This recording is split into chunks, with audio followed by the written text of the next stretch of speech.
Hey everybody. So today we're going to be talking about how to sell your leather goods. We did a poll on Instagram, or we asked for questions, and the number one question by far was, how do I sell my stuff? And now you have to, I think it's important to mention before we really get into it, that there are thousands of ways to do this. Just like everything else, I like to tell you when you have options. I can only speak to the experience that I have. And I've been lucky enough to have a long career in leatherwork so far. But I haven't done it all. I've done barely any of it.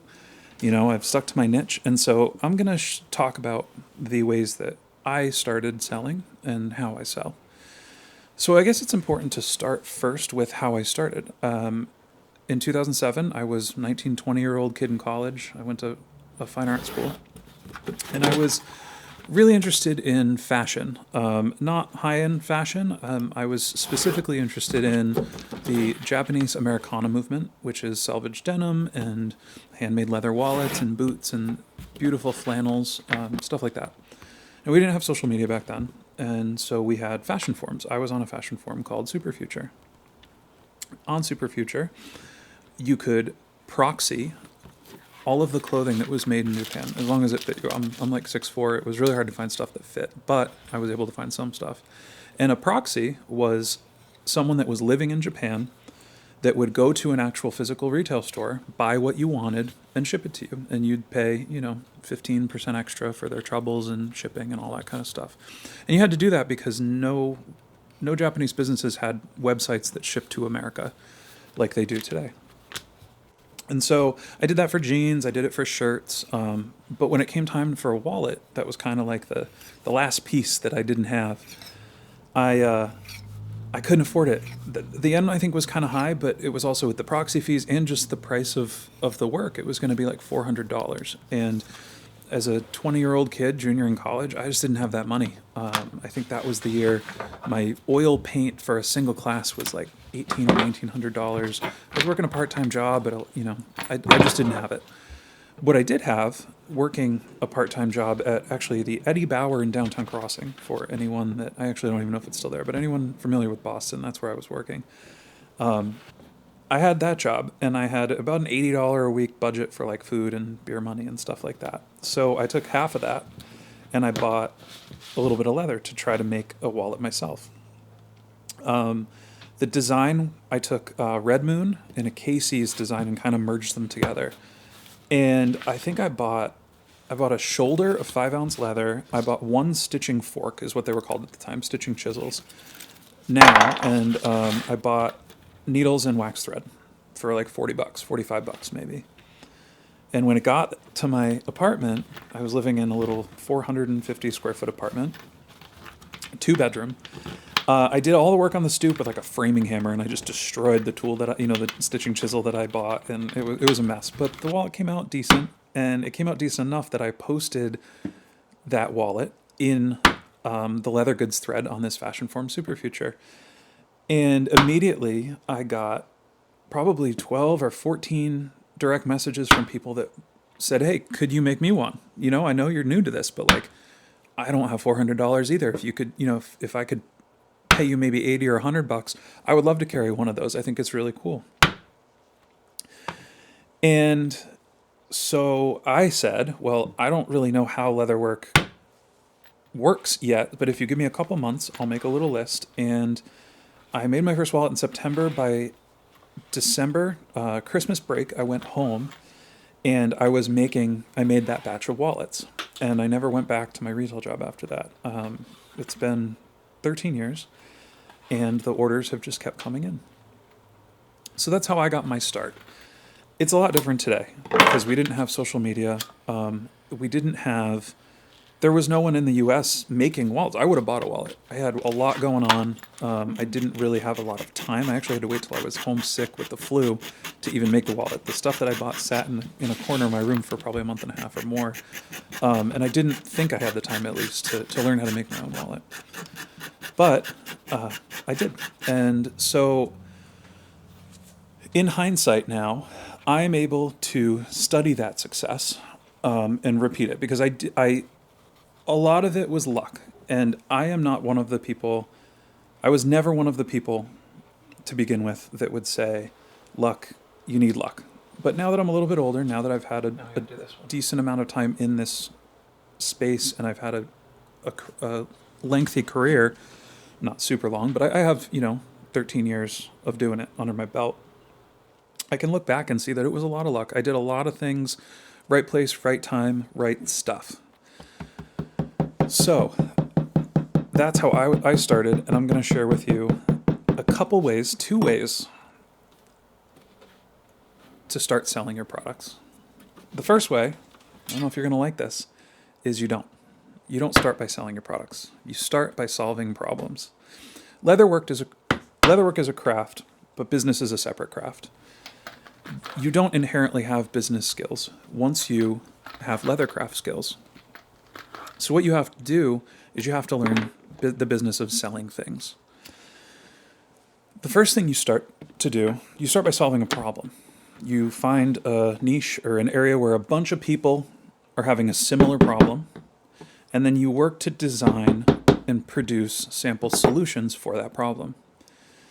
Then, the free way of it, this is where if you were a big company, you would have focus groups and testing and all that kind of stuff, but you're just a leather worker trying to get into the scene. You want to show the people who have the problem your solution. Okay, good. And looking back, that's the first thing I did right. I was involved in this community. We all had similar interests, which is why we were sitting at our computers talking about jeans and shoes and wallets all the time. And what I did was, I had a problem in that I couldn't afford a wallet from Japan. No one in the US was making the right kind of wallet out of the right thickness of leather. So I made one myself, and I showed it to a group of people that were having a similar problem. And that was luck number one. I had no idea that was the right thing to do. I was just posting pictures because I thought it was cool. So you do this until people start offering to pay you to solve the problem for you. Now, when you get started, you'll notice that a lot of your solutions are rough drafts and first drafts, and you show them to people and they say, oh yeah, I could see how that would work. But if they're not throwing money at you, go back to the drawing boards. Make it sleeker, make it work better, solve a different problem. If you're going to take route number one here, product or service is key. If you're not a leather worker, you can replace product with service in any of this. You want to have the best possible solution to the problem, because word of mouth is very important. You want people to look at your solution and say it's so good that they tell other people with the same problem about it. So that's the first way to go about it. Now, the second way is a little more traditional in the retail space. The second way to sell your product is to not sell your product again. Again, we're just not selling the product, I guess, in my experience. You sell a lifestyle. So you say, well, I just want to sell wallets. That's all. I don't want to design something special or solve a problem. I just want to make the wallets that I make, and I want to sell them to people. If you're first to market, like I was, that's totally possible. And I think that's the reason I want to really thoroughly explain this, because I didn't start with we still don't have like a lifestyle brand. But I was the first type of how to sell your business person, because I was first to market, the problem was just that there were no wallets to buy. The solution was, okay, I have a wallet. Here, you can buy it. Now, with such a broad market, and you need to be a little bit more careful with it. And if you're going to take that first route, you need to be very intentional in what you're designing. Maybe you're solving problems other than wallets with your leatherwork. Maybe you're doing arm guards for archery, or there are some sort of sling for a doctor's stethoscope. I don't even know if that's a thing, but you need to really find a niche that is not being tapped if you want the easiest time possible breaking in to that market. The second way is more of a traditional paid way to do this stuff. And that is, like I said, lifestyle marketing. So you're creating just a standard line. Of course, it probably needs to be good quality if you want to last and have a good reputation. But you're not marketing your product. you're building a strong brand identity that's in line with a niche or like a cultural genre. Let's say rock climbers, for instance. So you're making leather wallets, but your logo maybe has to do with rock climbing. Your social media presence has to do with rock climbing. And what you're doing is you're selling to people who are interested in that niche or that culture.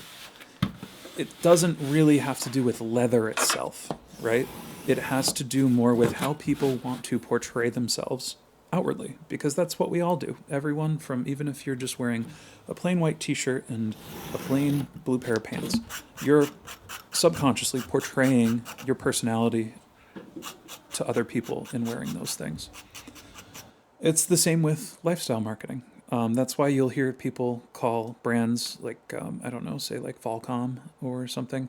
They're lifestyle brands. They don't particularly make anything, and Volcom might, I don't know their product line, but they're aligned with surfing and skating and extreme sports, but they don't make skateboards, they don't make bikes, they don't make anything like that. They just make t-shirts.